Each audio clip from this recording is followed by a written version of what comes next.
financial markets in isolation and totally disregards politics. But that gives a distorted picture.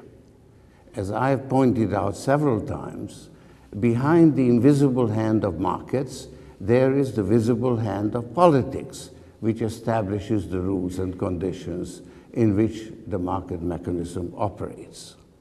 My conceptual framework relates to the political economy, not the market economy as an abstract construct that is governed by timelessly valid laws. I look at financial markets as a branch of history. The international financial system, as it was reconstructed after the Second World War, didn't create a level playing field. It was lopsided by design. The international financial institutions, the International Monetary Fund and the World Bank, were organized as shareholding companies in which the rich countries held a disproportionate share of the votes and also controlled the boards. This put the countries at the periphery at a disadvantage vis-à-vis those at the center. Ever since, the system has been dominated by the United States. At the Bretton Woods Conference, Lord Keynes proposed, but it was the head of the American delegation, Harry White, who disposed. Since then, we have gone from an almost completely regulated system to an almost completely deregulated one.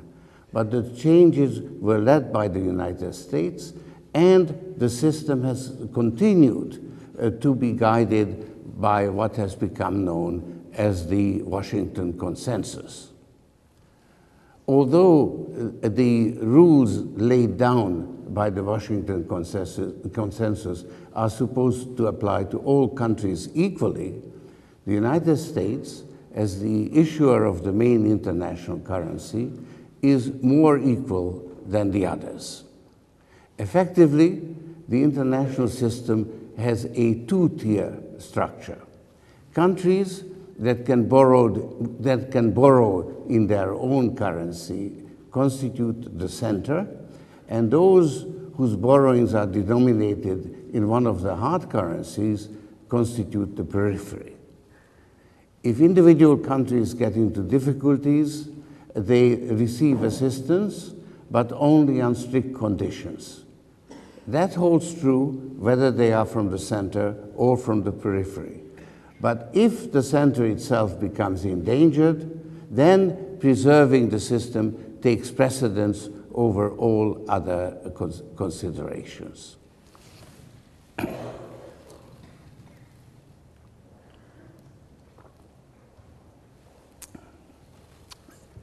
That happened for the first time in the international banking crisis of 1982. If the debtor countries had been allowed to default, the banking system would have collapsed. Therefore, the international financial authorities banded together and introduced what I called at the time the collective system of lending. The lenders were induced to roll over their loans, and the debtor countries were lent enough additional money to service their debts. The net effect was that the debtor countries fell into severe recession. Latin America lost a decade of growth, but the banking system was allowed to earn its way out of a hole. When the banks built up sufficient reserves, the loans were restructured into so-called Brady bonds, and the banks wrote off their remaining losses. Something similar happened again in 1997, but by then the banks had learned to securitize their loans so they couldn't be forced into a collective system of lending, and most of the losses had to be taken by the debtor countries. This set the pattern. The debtor countries were subjected to harsh market discipline, but when the system was in danger, the normal rules were suspended. Banks whose collective failure would have endangered the system were bailed out. The financial crisis of 2007-2008 was different because it originated at the center and the periphery countries were drawn into it only after the bankruptcy of Lehman Brothers. The IMF was faced with a novel task: to protect the periphery from a storm that originated at the center. It didn't have enough capital, but member countries banded together and raised $1 trillion. Even so, the IMF had some difficulties in coping with the situation because it was designed to deal with problems in the public sector, and the shortage of credit was impacting mainly the private sector. But on the whole, the IMF adapted itself to its novel task remarkably well. Overall, the international financial authorities have handled this crisis the same way as previous ones. They bailed out the failing institutions and applied monetary and fiscal stimulus. But this crisis was much bigger, and at first, the same techniques didn't work.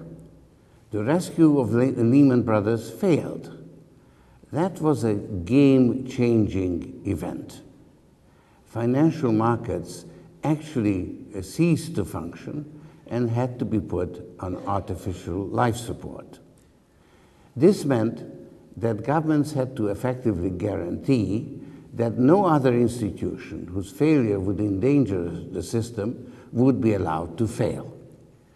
That's when the crisis spread to the periphery, because periphery countries couldn't provide equally credible guarantees. This time it was Eastern Europe that was the worst hit. The countries at the center used the balance sheets of their central banks to pump money into the system and to guarantee the liabilities of commercial banks, and governments engaged in deficit financing to stimulate the economy on an unprecedented scale. And these measures have been successful, and the global economy appears to be stabilizing.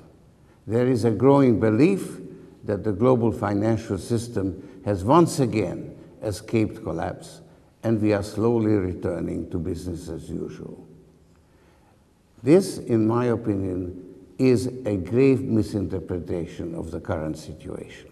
Humpty Dumpty can't be put together again. Let me explain why.